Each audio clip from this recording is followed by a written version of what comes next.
The desert was merciless that day. The sun burned high above the sandstone cliffs, spilling its golden fire upon the endless stretch of dust and silence. Wind carried the faint scent of sage and sorrow, whispering through the canyons like ghosts of a forgotten time. Amid that silence came a sound, faint at first, like the cry of a wounded bird.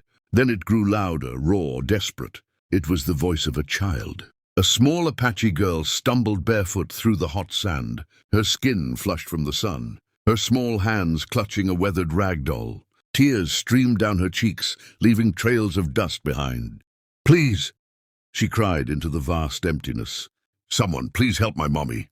Far in the distance, a lone rider slowed his horse. The man's face was shaded by the brim of his black hat, his eyes scanning the horizon with instinct born of survival. His name was Luke Carson, a drifter, a man who'd seen more graves than sunsets. He wasn't looking for trouble, but trouble had a way of finding him. He pulled the reins, listening. The cry came again. His heart stirred. With a flick of his wrist, he turned his horse toward the sound. When he found her, the little girl was kneeling in the sand, her lips trembling, her doll clutched tight against her chest. "Easy there, little one," he said, dismounting. "What's happened?" She looked up at him, eyes full of fear and hope. "They took my mommy," she sobbed. "They said she was cursed. They tied her to the big rock by the river. Please, mister, you gotta help her before the sun burns her alive."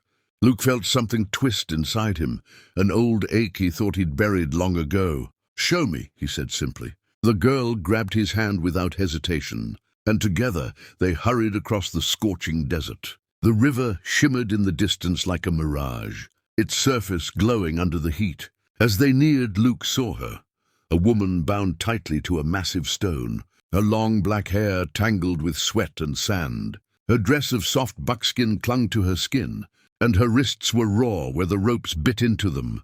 She lifted her head weakly as the sound of footsteps approached. The little girl ran forward, crying out, "Mommy!" The woman's eyes opened, tired but still burning with strength. "Nayeli," she whispered. "Stay back, my heart. They'll come back if they see you." Luke knelt beside her, pulling out his knife. "Not if I can help it," he said. He began to cut through the thick ropes. "Who did this to you?" She winced as the blade sliced through the bindings. "My own people," she said bitterly. "They said I brought sickness, that the white man's world cursed us through me. I tried to heal the sick children, but when they died, they blamed me." Luke paused for a moment, his jaw tightening. "And where are they now?" "Gone," she whispered, her voice cracking.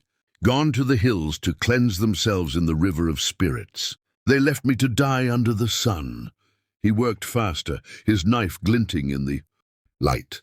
The final rope snapped free, and the woman slumped forward, gasping for air. Luke caught her before she hit the sand. "You're safe now," he said. She looked at him, confusion mixing with gratitude.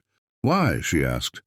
"Why would a white man risk his life for an Apache woman?" He looked at her for a long moment, then turned his gaze to the horizon. "Because once," he said quietly, "someone saved me when I didn't deserve it." A shadow crossed the sun. Luke's hand instinctively went to his revolver. The girl clung to her mother as dust clouds rose in the distance, riders.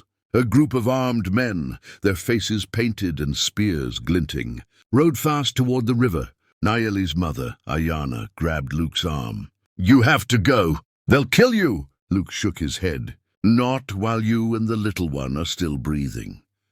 He stood tall, the heat shimmering around him, his hat low and his hands steady. "Get behind that rock and stay down."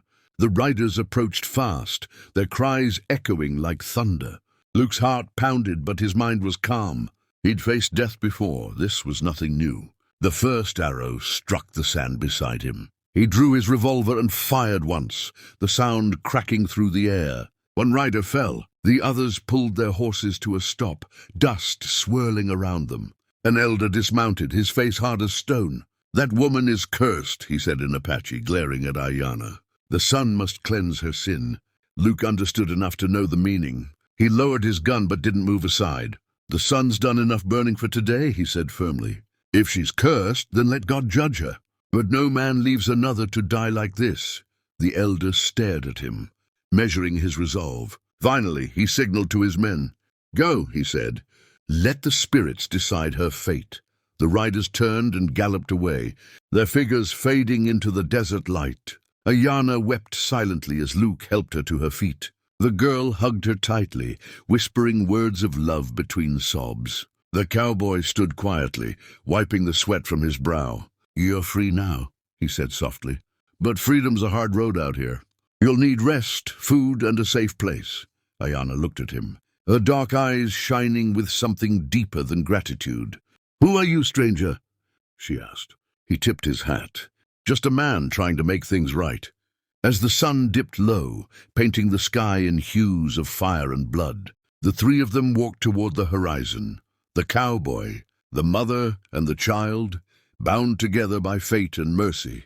Somewhere behind them, the desert wind carried away the whispers of fear, leaving only hope in its wake. If this story touched your heart, don't forget to subscribe to our channel for more powerful Western tales of humanity, courage, and redemption. Each story reminds us that heroes aren't born. They're made by the choices they make when no one's watching.